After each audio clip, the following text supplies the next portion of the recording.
Apple is often described as one of the most successful technology companies in history. Its products are measured in numbers, market share, and innovation cycles.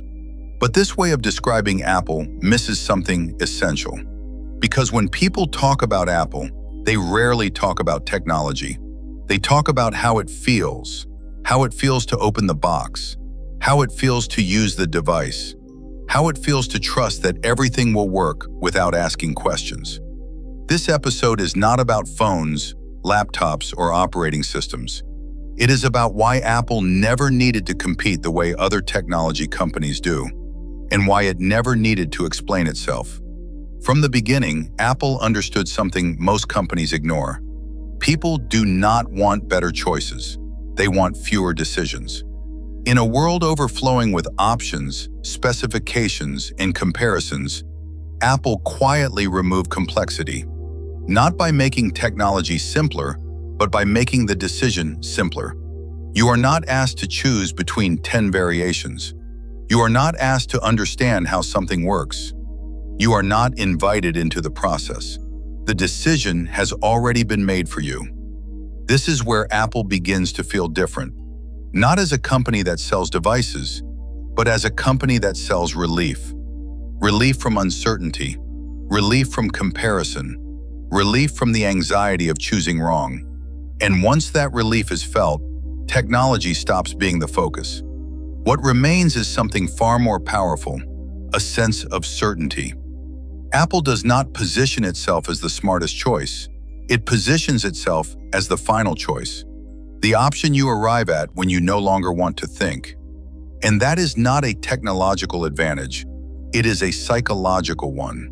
Before we talk about design, branding, or ecosystems, we need to understand this first idea clearly. Apple did not win because it built better machines. It won because it learned how to make decisions disappear. Most technology companies explain themselves. They talk about speed, performance, and features. They show graphs. They compare numbers.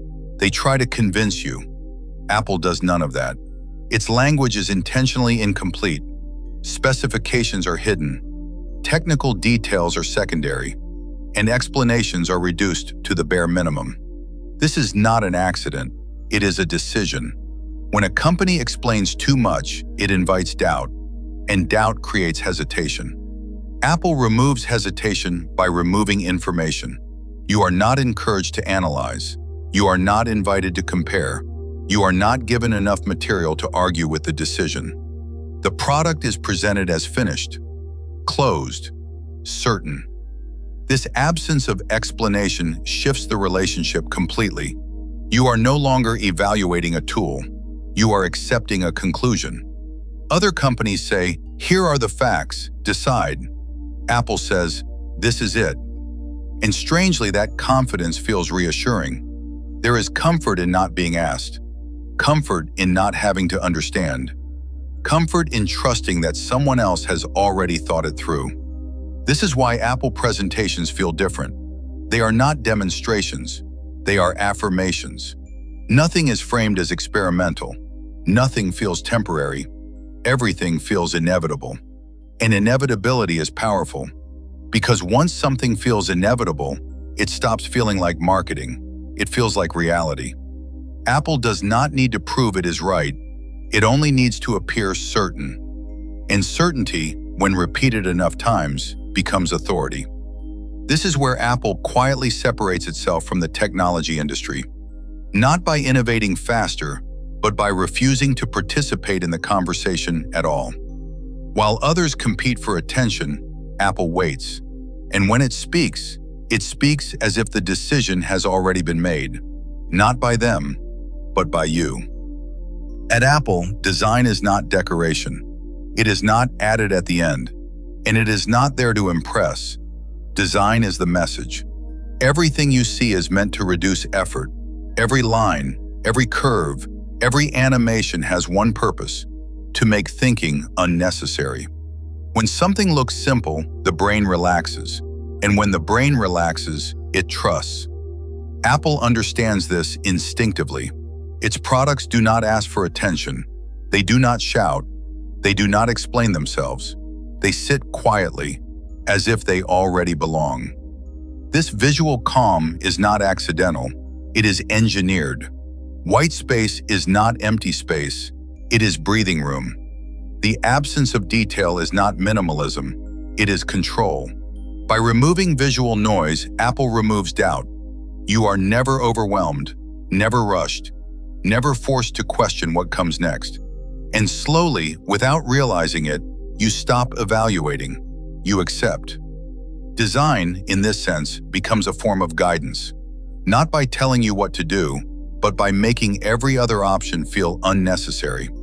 This is why Apple products feel intuitive, not because they are simple, but because complexity has been hidden from view.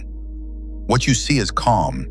What you don't see is effort, and that effort was never meant for you.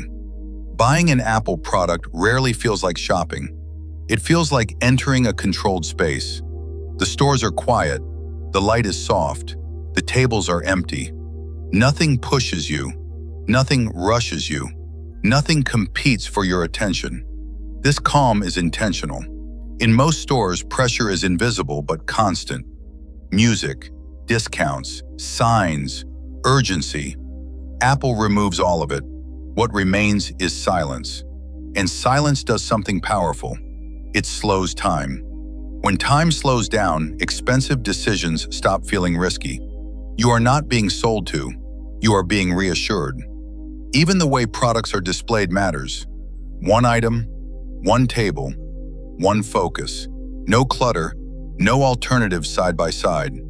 The environment tells you something before any words do. This is the right choice, and there is no need to hurry. The moment of opening the box continues this ritual. The resistance of the seal. The pause before the screen lights up. These are not random details. They create a sense of importance, as if what you are holding deserves attention, and attention creates value. By the time the device is in your hands, the decision has already been justified emotionally. Logic becomes unnecessary. The experience has done the work. Apple's greatest strength is not innovation, it is comfort.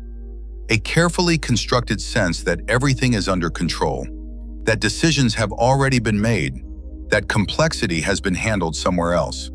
This comfort is real, and for many people, it is worth the price. But comfort always comes with a trade. When choices disappear, so does friction. And when friction disappears, so does awareness. The ecosystem does not force you to stay.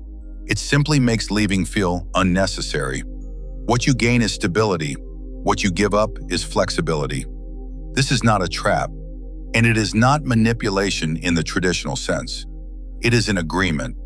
Apple offers certainty in a world that feels increasingly uncertain. And in return, you accept fewer questions, fewer doubts, fewer decisions. Whether this exchange is worth it depends on what you value more, control or freedom. Apple never claimed to be a technology company. It never had to. It positioned itself as something else entirely, a place where things feel resolved. And perhaps that is its most influential product. Not devices, not software, but the feeling that everything will work exactly as expected. If this story made you pause, consider subscribing, and tell us which stories you'd like us to explore next.